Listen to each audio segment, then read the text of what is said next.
ইতিহাসের পাতায় এমন কিছু দিন আসে যা পৃথিবীর মানচিত্র আর মানুষের বিশ্বাস চিরতরে বদলে দেয়। ৬২৪ খ্রিস্টাব্দ, আরবের তপ্ত মরুভূমির ওপর এমন এক সংঘাতের সূত্রপাত হতে যাচ্ছে যা ইসলামের ইতিহাসে শুধু প্রথম যুদ্ধই নয়, বরং টিকে থাকার লড়াই।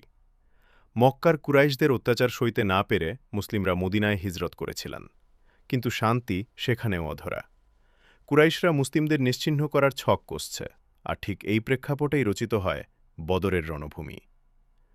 খবর এলো আবু সুফিয়ানের নেতৃত্বে কুরাইশদের একটি বিশাল বাণিজ্য কাফেলা সিরিয়া থেকে মক্কায় ফিরছে। এই কাফেলাটি শুধু ব্যবসার জন্য নয়, বরং মুসলিমদের বিরুদ্ধে যুদ্ধের রসদ জোগাতে ব্যবহৃত হতো। আল্লাহর রসুল সাল্লাল্লাহু আলাইহি ওয়াসাল্লাম সিদ্ধান্ত নিলেন এই কাফেলাটিকে আটকানোর। কিন্তু খবর পৌঁছে গেল মক্কায়। আবু জেহেলের নেতৃত্বে ধেয়ে এলো এক বিশাল সুসজ্জিত বাহিনী। একদিকে ১,০০০ সুসজ্জিত যোদ্ধা, ১০০ ঘোড়া আর অগতিত উট।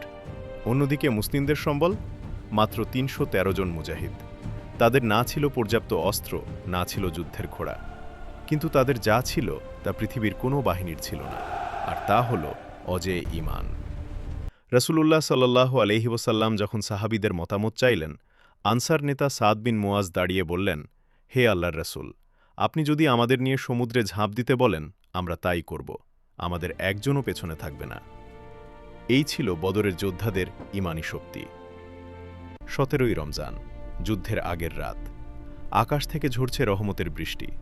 একদিকে মুসলিমরা ক্লান্ত শরীরে শান্তিতে ঘুমাচ্ছে, অন্যদিকে আল্লাহর রাসূল একটি ছোট্ট তাঁবুর নিচে সারা রাত সিজদায় পড়ে কাঁদছেন।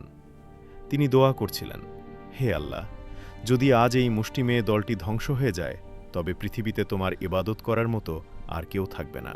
সূর্য উঠল। বদরের বালু তখন যুদ্ধের নেশায় তপ্ত। আরবের প্রথা অনুযায়ী শুরু হল মল্লযুদ্ধ। মুসলিমদের পক্ষ থেকে বীর বিক্রমে বেরিয়ে এলেন হামজা, আলী এবং উবাইদা রাদিয়াল্লাহু আনহু। চোখের পলকে কুরাইশদের দাপুটে যোদ্ধাদের ধুলোয় মিশিয়ে দিলেন তারা। এরপর শুরু হল মূল লড়াই। ৩১৩ বনাম ১,০০০। মরুভূমির বাতাস তলোয়ারের ঝনঝনানিতে ভারী হয়ে উঠল। ঠিক সেই মুহূর্তে আসমান থেকে নেমে এলো আল্লাহর সাহায্য। হাজারো ফেরেশতা সাদা পাগড়ি বেঁধে নেমে এলেন বদরের ময়দানে।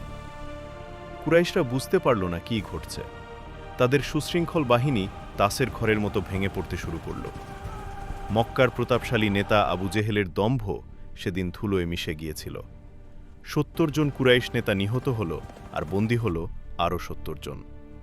মাত্র ১৪ জন মুসলিমের শাহাদাতের বিনিময়ে অর্জিত হল ইসলামের ইতিহাসের সবচেয়ে গুরুত্বপূর্ণ বিজয়। বদর কোনো সাধারণ যুদ্ধ ছিল না, এটি ছিল সত্য আর মিথ্যার পার্থক্যকারী। আরবের মানুষ সেদিন বুঝে গিয়েছিল, সংখ্যা বা অস্ত্র নয়, বিজয়ের জন্য প্রয়োজন আল্লাহর ওপর অটল বিশ্বাস।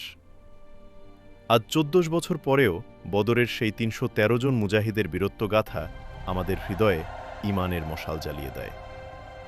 আল্লাহ আমাদের সেই বীরদের আদর্শ অনুসরণ করার তৌফিক দান করুন।